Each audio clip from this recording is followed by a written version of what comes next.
திரையை திறந்து வைக்கிறது பர்தா இல்லை, முகத்தை திறந்து வைக்கிறது பர்தா இல்லை.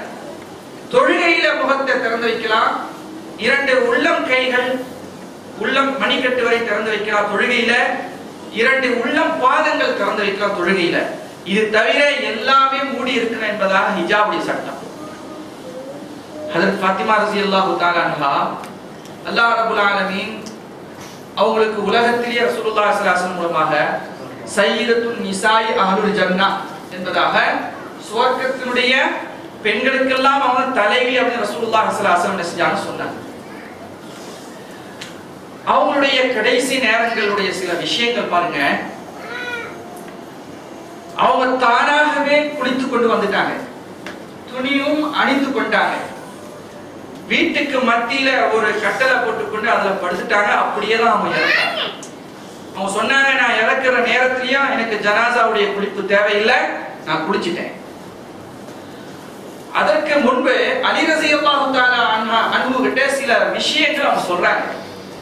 முதல்ல அலி ரலியல்லாஹு அன்ஹுடைய கைகளை பிடித்துக் கொண்டு ஆயிஷா ஹஜ்ரத் ஃபாத்திமா ரலியல்லாஹு தஆலா மன்னிப்பு கேட்கிறாங்க. என்னுடைய அருமை கணவராலே, நான் வாழ்க்கையில நிறைய குறைபாடுகள் வச்சிருக்கிறேன், அவங்க நிறைய அவங்களுக்குள்ள சச்சரவுலாம் நடந்திருக்கு, அடிக்கடி நபி ஸல்லல்லாஹு அலைஹி வஸல்லம் வந்து தீர்த்து இருக்காங்க. அதெல்லாம் ஞாபகப்படுத்தி ஃபாத்திமா ரலியல்லாஹு தஆலா அன்ஹா அலி ரலியல்லாஹு அன்ஹு கையை பிடித்துக் கொண்டு அழுது மன்னிப்பு கேட்கிறாங்க. எனக்கு பிறகு என்ன மன்னிச்சிருங்க. அடுத்தது அவங்க சொல்றாங்க, என்னுடைய கணவரே, எனக்கு பிறகு நீங்க மறுமணம் செய்து கொள்ளுங்க, ஆனால் என்னுடைய 2 பிள்ளைகள் நீங்க விட்டுறக்கூடாது, அவங்க கூட ஒரு இரவு நீங்க கொடுக்கணும், ஒரு இரவு அவங்க கூடயும் நீங்க இருக்கணும். மூன்றாவது விஷயம் சொல்றாங்க, என்னுடைய ஜனாசா தொழுகைக்காக வேண்டி யாரையும் கூப்பிடக்கூடாது. ஏன்னா அடக்கிறதுக்கும் சரி ஜனாசாவுக்கும் சரி யாரையும் கூப்பிடக்கூடாது. அலி ரலியல்லாஹு அன்ஹு ஆவேசம் வந்துருச்சு. என்ன நீ இப்படி சொல்ற?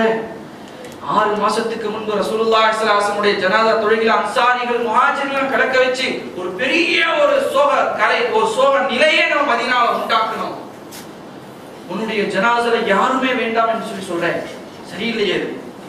இல்ல, நான் ரசூலுல்லாஹி ஸல்லல்லாஹு அலைஹி வஸல்லம் அருமை தகப்பனார் என்னிடத்துல சொன்னாங்க, மகளே நீ பர்தாவுல இரு, மகளே நீ பர்தாவுல, நீ திரையில இரு. இன்றைய நாள் வரைக்கும் நான் திரையில தான் இருக்கிறேன். நான் இறந்துட்ட பிறகு என்னுடைய அடக்கருடைய நேரத்திலும் சரி, ஜனாசாவை கொண்டு போகக்கூடிய நேரத்திலும் சரி, யாரையும் என்னுடைய உடம்பு பாத்திரக்கூடாது. இன்றைய நாள் வரைக்கும் என்னுடைய உடம்பினுடைய ஒரு பகுதி கூட யாரும் பார்க்கல. அதனால என்னுடைய அடக்கத்திலும் சரி ஜனாசா தொழுகையிலும் சரி யாரையும் நீங்க சொல்லக்கூடாது. அலி ரலியல்லாஹு தஆலா அன்ஹு அவங்க ஹசன் ஹுசைன் 3 பேரும் அந்த ஜனாசாவை என்ன செய்யறாங்க, கொண்டு போறாங்க. ஆனா இன்னொரு பகுதியில பிடிக்கிறதுக்கு ஆள் இல்லை. அந்த நேரத்துல எதிர்பார்த்து கொண்டே உட்கார்ந்து கொண்டு இருக்கிற நேரத்துல அபூதர் கிஃபாரி ரலியல்லாஹு தஆலா அன்ஹு அங்க வராங்க. இப்போ அவங்க சொல்றாங்க, அபூதரே, அல்லாஹ் உங்களை அனுப்பி வச்சிருக்கிறான், எங்களுடைய நிலைமை இது மாதிரி இருக்கு, நீங்க வாங்க கொஞ்சம். அவங்க ஒரு பகுதியில பிடித்துக் கொண்டு ஜனாசாவை கொண்டு செல்றாங்க. இப்போ அடக்கிற நேரத்துல எங்களுடைய சோகங்கள் துக்கங்கள் நிறைய போயிடுச்சு. அலி ரலியல்லாஹு அன்ஹு ஒரு பக்கம் சோகத்துல, ஹசன் ஹுசைன் ஒரு பக்கம் சோகத்துல, அபூதர் கிஃபாரி ரலியல்லாஹு அன்ஹு ஒரு பக்கம் சோகத்துல. இப்போ அபூதர் கிஃபாரி ரலியல்லாஹு தஆலா அன்ஹு சில வார்த்தைகள் கபருக்கு சொல்றாங்க. அந்த வார்த்தைகள் பாருங்க ஹதீஸ்ல பதிவு செய்யப்பட்டிருக்கு. யா கப்ர், கபரை பத்தி சொல்றாங்க. யா கப்ர் அத்தத்ரி மனில்லதி ஜிக்னா பிஹா இலைக. ஓ கபரே, உன்னிடத்துல நாம யாரை கொண்டு வந்திருக்கோம் தெரியுமா? ஹாதி பின்து ரசூலில்லாஹ், ஹாதி ஜௌஜத்து ரசூலில்லாஹ், ஹாதி பின்து ரசூலுல்லாஹ், ஹாதி ஜௌஜத்து அலியின், ஹாதி உம்முல் ஹுசனைன். அலி ரலியல்லாஹு அன்ஹுடைய மனைவி, நபி ஸல்லல்லாஹு அலைஹி வஸல்லம் மகளார் ஹசன் ஹுசைனுடைய தாயை நாம இங்க கொண்டு வந்திருக்கிறோம்.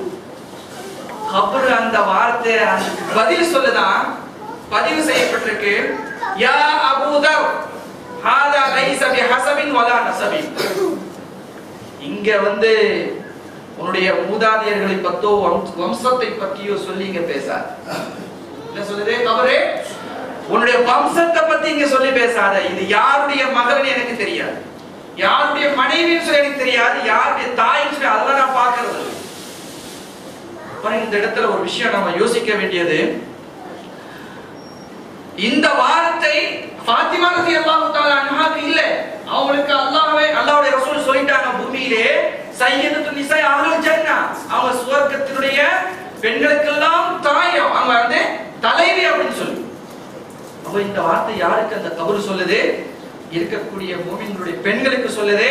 அந்த கபரிடத்துல இந்த நான் வந்து இன்னாருடைய மகன், இன்னாருடைய மனைவி, இன்னாருடைய மகள் அப்படிலாம் அந்த கபருங்க கேட்காது. அமல்கள் இருக்கா, செயல்கள் இருக்கா, இதுதான் அந்த கபருக்கு தேவையா.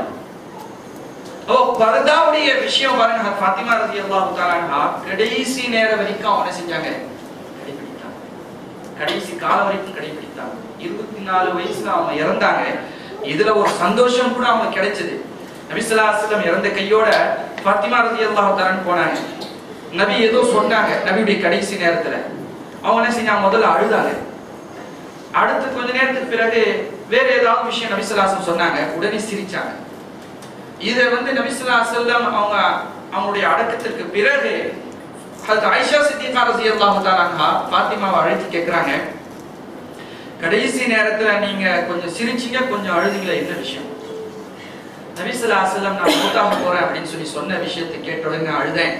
அதுக்கு பிறகு நபி ஸல்லல்லாஹு அலைஹி வஸல்லம் சொன்னாங்க, இன்னும் நீ 6 மாசத்துக்கு பிறகு என் கூட வந்து சேர்ந்துருவேன். அதனால நான் சந்தோஷப்பட்டேன். அன்றைய இரவுல ஹஜ்ரத் ஃபாத்திமா ரலியல்லாஹு தஆலா அன்ஹா இறந்த அன்னைக்கு நபி ஸல்லல்லாஹு அலைஹி வஸல்லம் அவங்க கனவுல தோன்றி சொல்றாங்க, ஃபாத்திமா அலியுடைய சுப்ராவுல நீ சஹர் செய்து கொள், என்னுடைய சுப்ரால வந்து நீ இஃப்தார் செய்து கொள். அன்னைக்கு நோன்போட தான் இறந்திருக்காங்க ஃபாத்திமா ரலியல்லாஹு தஆலா. எப்படி இறந்திருக்காங்க? நோன்போட தான் இறந்திருக்காங்க. இப்ப இத மாதிரி பெண்களுடைய நிலவரம் முக்கியமா பர்தாவுடைய விஷயத்துல நம்ம யாரை பார்க்கணும் யாரை பார்க்க கூடாது அப்படின்னு நிறைய குர்ஆன்ல சூரத்து நூர்லயும் சூரத்துல் அஹ்ஸாப்ல சொல்லப்பட்டிருக்கு. இன்றைய நாள் வரை கூட நிறைய உலமாக்கள் இடத்துல இது கடைபிடிக்கப்படுது. அவங்களுடைய குடும்பத்துல வந்து எல்லா பெண்களையும் அவங்க பாத்திர மாட்டாங்க. தன்னுடைய சகோதரனுடைய மனைவி, தன்னுடைய